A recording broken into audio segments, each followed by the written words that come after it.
लैक्टोन्स, हमने एस्टर्स पढ़े हैं, C double bond O R। If ester function group present in a ring, तो फिर हम इनको कॉमनली बोलते हैं लैक्टोन्स।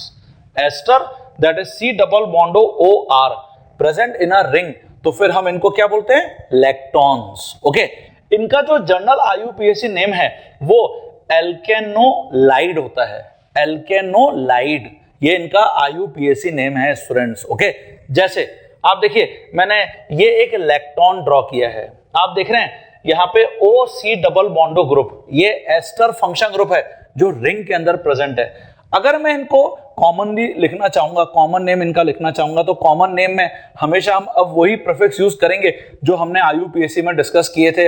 1 कार्बन के लिए फॉर्म, 2 कार्बन के लिए एसिड, 3 कार्बन के लिए प्रोपियोन, 4 कार्बन के लिए ब्यूटायर, 5 कार्बन के लिए वेलर। तो देखिए यहां ये जो एस्टर फंक्शन ग्रुप है, कार्बोनिल ग्रुप जिस कार्बन से डायरेक्टली कनेक्ट है ये अल्फा कार्बन होगा।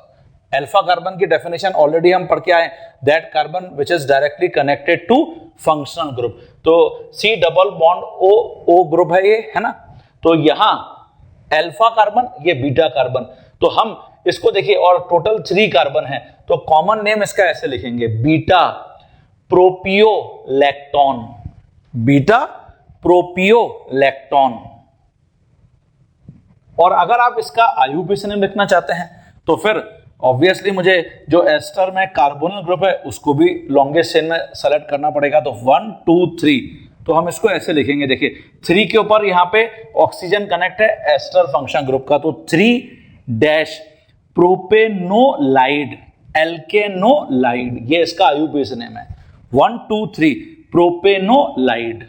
ओके, इसकी जगह अगर हम ये लेते हैं, आप देखिए इसके अंदर ये 5 मेंबर्ड रिंग है वैसे तो, और एस्टर देखिए ये एस्टर फंक्शन ग्रुप है, OC डबल बॉन्ड O, इससे डायरेक्टली कनेक्ट कार्बन अल्फा, ये बीटा, ये गामा, तो हम इसको कॉमन नेम में तो ऐसे लिख सकते हैं, गामा ब्यूटायरोलैक्टोन।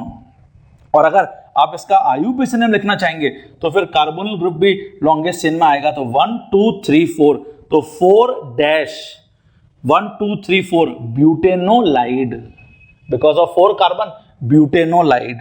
इसकी जगह आप देखिए ये मैंने 6 मेंबर्ड वाला एक इलेक्ट्रॉन बनाया है, 6 मेंबर्ड रिंग यहां पर है ना। तो जो कार्बोनिल ग्रुप है उससे डायरेक्टली कनेक्ट कार्बन अल्फा, फिर बीटा, फिर गामा, फिर डेल्टा। हमेशा हम ऑर्गेनिक केमिस्ट्री में अल्फा, उसका एडजेसेंट कार्बन बीटा, उसका एडजेसेंट गामा, उसका एडजेसेंट डेल्टा, ऐसे चलते हैं। तो अल्फा, बीटा, गामा, डेल्टा। तो क्योंकि यहां पे 5 कार्बन एटम्स हैं तो डेल्टा वेलेरोलैक्टोन, ये तो कॉमन नेम हो गया। और अगर आप IUPAC नेम लिखना चाहेंगे तो कार्बोनिल ग्रुप जो एस्टर में है उसको अगर मैं इंक्लूड करता हूं तो 1 2 3 4 5 पेंटेनोलाइड, है ना।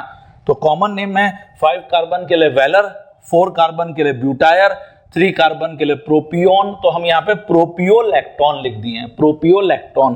क्लियर है सभी बच्चों को?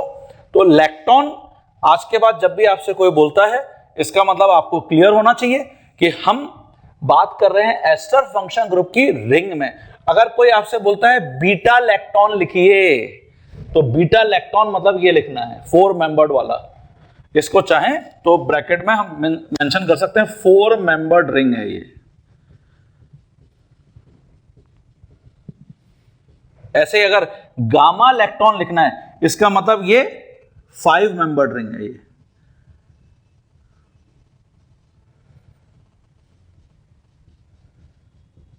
और अगर डेल्टा लैक्टोन लिखना है मतलब 6 मेंबर्ड रिंग है।